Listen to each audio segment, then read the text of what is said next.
ফটোশপের একটা টুলস বারবার আমাদের ইউজ করতে হয়, সেটা হচ্ছে ইমেজকে কিভাবে আমরা ছোট করতে পারি এবং কিভাবে ক্রপ করতে পারি। ক্রপ টুলস হচ্ছে টুলবারের এই জায়গাটায়।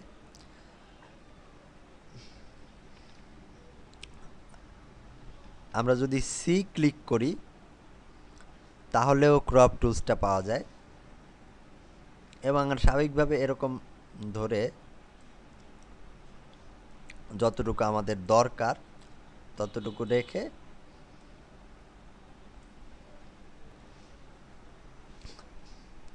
ইমেজ ক্রপ করলে ছোট হয়, কিন্তু এই ইমেজটা স্টিল অনেক বড়।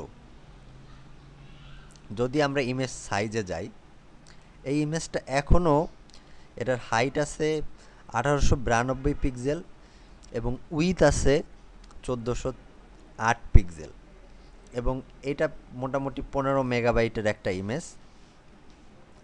যদি আমরা 400 পিক্সেল উইথের একটা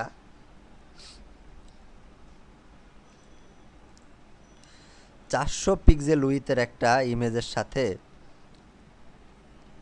এটা বসাইতে চাই, ইমেজে প্লেসমেন্ট করতে চাই, তাহলে আমরা এখানে 400 লিখব এবং ক্লিক করব।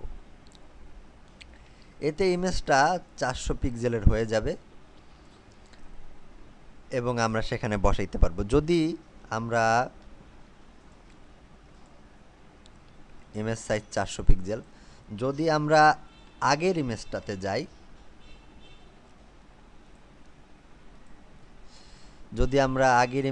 যাই, তাহলে আমরা ঠিকই আগের পিক্সেলটাই পাবো।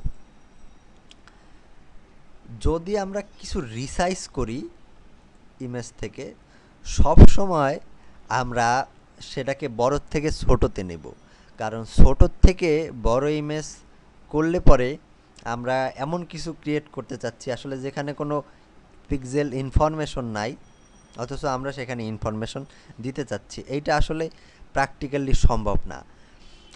আর ফটোশপ ইমেজ রিসাইজ করার ক্ষেত্রে তারপরেও আমাদের কিছু অ্যালগোরিদম দিয়ে দিছে, যেটা আমরা পাবো ইমেজ সাইজের নিচের দিকে। আর এই অ্যালগোরিদমগুলা যদি আমরা ইউজ করে আমরা রিসাইজ করি তাহলে আরও বেটার ফলাফল পাবো।